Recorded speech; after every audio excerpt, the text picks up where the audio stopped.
राधे राधे दोस्तों, जय Shri Krishna. Good morning मेरे प्यारे दोस्तों, कैसे हो आप लोग। आई होप आप लोग अच्छे होंगे और आपकी पढ़ाई लिखाई भी अच्छी चल रही होगी दोस्तों। तो आज हम लोग के एमपी पुलिस कांस्टेबल का डे 8 है। आज हम लोगों ने 8 दिन से अपनी रेगुलर स्टडी स्टार्ट कर दी है एमपी पुलिस कांस्टेबल के लिए। तो आज की इस वीडियो में मैंने आप लोग का बहुत सारे लोगों का कमेंट देखा कि दीदी प्लीज़ साइंस के लिए बता दो। तो आज की इस वीडियो में सबसे पहले मैं आपको साइंस के लिए बताऊँगी कि साइंस हमें कहाँ से पढ़ना है, कैसे हमें साइंस का प्रॉपर रिवीजन करना है। फिर उसके बाद मैं बताऊंगी कि मैंने क्या क्या पढ़ा और आपको अब क्या क्या पढ़ना है दोस्तों।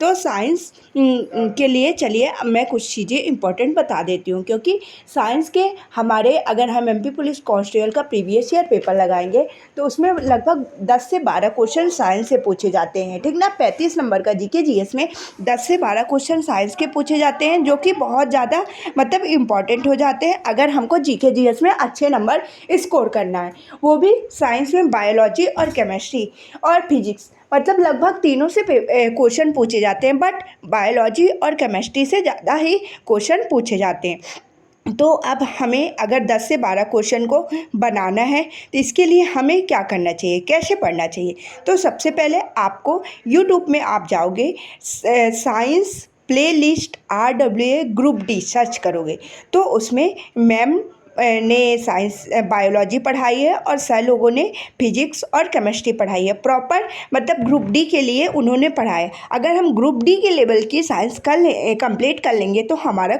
एमपी कांस्टेबल के लिए तो साइंस कवर ही हो जाएगा दोस्तों। वहाँ पे थ्योरी वाइज टॉपिक वाइज सारी चीज़ें कराई हुई हैं। फिर साथ ही साथ प्रीवियस ईयर क्वेश्चन भी लगवाए हैं, सर लोगों ने प्रैक्टिस कराए। तो आप लोग वहाँ से जाके साइंस का कंप्लीट कर सकते हैं दोस्तों। मैं भी एक बार रिवीजन यूट्यूब से ही करूँगी। कल से मैं सोच रही हूँ कि साइंस की क्लासेस स्टार्ट करूँ। जैसे जैसे मैं स्टार्ट करूँगी वो चीज़ें तो आपसे शेयर करती ही जाऊँगी, बट अभी मैंने सोचा कि आपको भी गाइड कर दूँ। आप लोग के कमेंट आते हैं कि दीदी साइंस कहाँ से पढ़ना है, तो ये जो भी चीज़ें मैंने इंपॉर्टेंट बताई आप लोग ध्यान से सुनिएगा और यूट्यूब में सर्च करके साइंस को पढ़ लीजिए। आप नोट्स बनाइएगा, कोशिश करिएगा और प्रॉपर एक दिन में एक टॉपिक कंप्लीट कर लीजिएगा और रिवीजन भी साथ ही साथ कर लीजिएगा। थोड़ा साइंस को ज़्यादा टाइम दे दीजिए, 2 घंटे दे दीजिए साइंस को। 20 से 25 दिन में आपकी साइंस कवर अप हो जाएगी।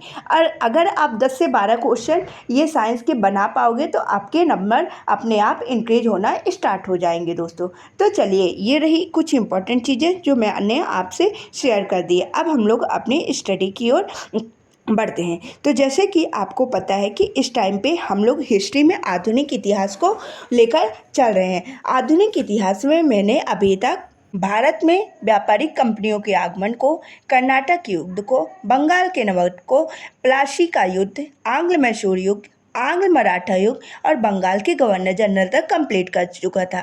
आज मैंने 1857 की क्रांति पढ़ी, ठीक ना। 1857 की क्रांति के अंतर्गत जो जो इम्पोर्टेंट चीज़ें हुई वो सब चीज़ें मैंने आज पढ़ी। आपको भी 1857 की क्रांति बहुत अच्छे से पूछ के पढ़ के जाना है दोस्तों, रिवीजन करके जाना है, क्योंकि 1857 की क्रांति एक बहुत इम्पॉर्टेंट आधुनिक इतिहास में पोर्शन है, जिससे क्वेश्चन बहुत ज़्यादा बनने की संभावना रहती है।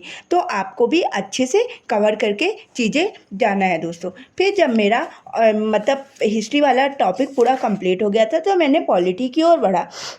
पॉलिटी में हम लोगों ने संविधान सभा को कंप्लीट कर लिया, विदेशी स्रोत, अनुसूचियाँ, प्रस्तावना, भाग 1 संघ व राज्य क्षेत्र, भाग 2 नागरिकता और भाग 3 मौलिक अधिकार को आज मैंने कंप्लीट किया। मौलिक अधिकार आर्टिकल 12 से लेकर आर्टिकल 35 तक आते हैं। आर्टिकल 12 से लेकर आर्टिकल 35 तक 6 मौलिक अधिकार दिए हुए हैं, ठीक ना। इन सभी मौलिक अधिकार को हमें अच्छे से रिवीजन के जाना है दोस्तों, क्योंकि मौलिक अधिकार भी पॉलिटी में एक इम्पॉर्टेंट रोल निभाता है। यहाँ से क्वेश्चन बहुत ज़्यादा पूछे जाते हैं। फिर उसके बाद मैंने स्टैटिक जीके को पढ़ना स्टार्ट कर दिया।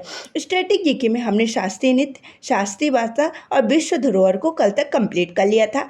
आज मैंने त्योहारों को कंप्लीट किया। आधे त्योहार कंप्लीट हो गए हैं और आधे मैं कल करूँगी, क्योंकि जो हमारे 28 राज्यों के त्यौहार है और यूटी के, तो इन सभी को कवर करने में टाइम लगेगा दोस्तों। इसलिए मैं आधा आधा पोर्शन करके कंप्लीट कर रही हूँ, रिवीजन कर रही हूँ कि चीज़ें भूले ना और अच्छे से याद रहे। आप लोग भी दोस्तों अगर यही स्ट्रेटेजी अपनाओगे तो आप लोग भी बहुत बेहतर प्रदर्शन कर पाओगे और अपने मॉक वगैरह में नंबर इंक्रीज कर पाओगे। और एग्ज़ाम में भी जब आप सभी सब्जेक्ट को 100% दोगे तो आप एग्ज़ाम में भी 100% स्कोर कर पाओगे दोस्तों।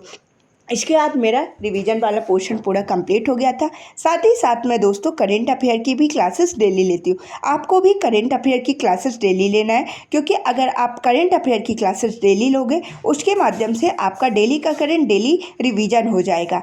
तो मतलब आपको इकट्ठा करेंट पढ़ने का बर्डन नहीं होगा। और करेंट से भी 6 से 7 क्वेश्चन हमारे हर एग्जाम में पूछे जाते हैं, इसलिए जीके जीएस में करेंट का भी एक अहम रोल है दोस्तों। फिर जब ये जीके वाला पूरा पोर्शन कंप्लीट हो गया तो मैंने मैथ्स को पढ़ना स्टार्ट कर दिया। कल मैंने मैथ्स का प्रीवियस ईयर का पेपर लगाया था, उसमें मुझसे सट्स एंड डाइसिस के क्वेश्चन नहीं बने थे दोस्तों। तो आज मैंने सट्स एंड डाइसिस को पूरा चैप्टर मतलब पूरा 4 घंटे मैंने सिर्फ मैथ्स के सट्स एंड डाइसिस के पूरा चैप्टर कंप्लीट किया।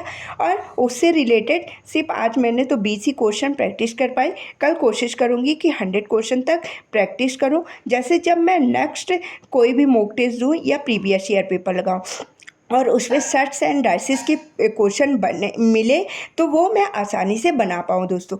ये हमारे रिवीजन की बहुत अच्छा तरीका है कि हम मॉक टेस्ट देते हैं और उसका एनालिसिस करते हैं। मॉक टेस्ट का एनालिसिस सबसे ज़्यादा इम्पॉर्टेंट है और उसमें जो चीज़ें हमसे नहीं बनती हैं तो उसका प्रॉपर हम रिवीजन करते हैं, प्रैक्टिस करते हैं और दोबारा से मॉक टेस्ट देंगे तो वो चैप्टर हमसे आसानी से बन पाएगा दोस्तों। और हमारे इसी तरह हमारे धीरे धीरे मॉक में नंबर इंक्रीज होना स्टार्ट हो जाएंगे दोस्तों। आई होप आप लोग सारी चीज़ों को अच्छे से समझ गए होंगे और आपकी स्टडी भी बहुत अच्छी चल रही होगी दोस्तों। और आपने किसी ने कमेंट किया था कि दीदी आप 12 घंटे कैसे पढ़ लेती हैं। देखो, अगर आपको सिलेक्शन लेना है तो मेहनत तो करनी ही पड़ेगी। अगर आप माइंड में ये रखोगे कि मुझे सिलेक्शन चाहिए 2025 में, तो आप 12 घंटा क्या 15 से 16 घंटे भी पढ़ लोगे दोस्तों। इसीलिए कोई भी काम कठिन नहीं है, बस उसके लिए हमें दृढ़ संकल्प बनाना है और निरंतर प्रयास में लग जाना है। वो संकल्प हमारा ज़रूर पूरा होगा दोस्तों। आप लोग प्लीज़ आप डेली एक प्रीवियस ईयर पेपर लगाना स्टार्ट कर दो। अगर आप प्रीवियस ईयर पेपर लगाते हो तो उससे आपको समझ में आ जाएंगी कि चीज़ें किस तरह से पूछी जाती हैं और क्या पैटर्न रहता है। मैं डेली शॉर्ट्स के माध्यम से जो भी प्रीवियस ईयर पेपर लगाती हूँ उसका स्कोर कार्ड शेयर करती हूँ, तो आप लोग जाकर वहाँ पर देख लिया करिए और चेक करा करो कि मैंने कौन सा मॉक टेस्ट दिया है। आप भी दिया करो और अपने नंबर शेयर किया करो दोस्तों। तो आज की इस वीडियो में इतना ही। अब हम लोग मिलेंगे नेक्स्ट वीडियो में, तब तक के लिए आप लोग अपना ध्यान रखिएगा, अच्छे से पढ़ाई करिएगा। जो भी डाउट हो कमेंट बॉक्स में कमेंट करके बताइएगा। राधे राधे दोस्तों, जय श्री कृष्णा, बाय बाय।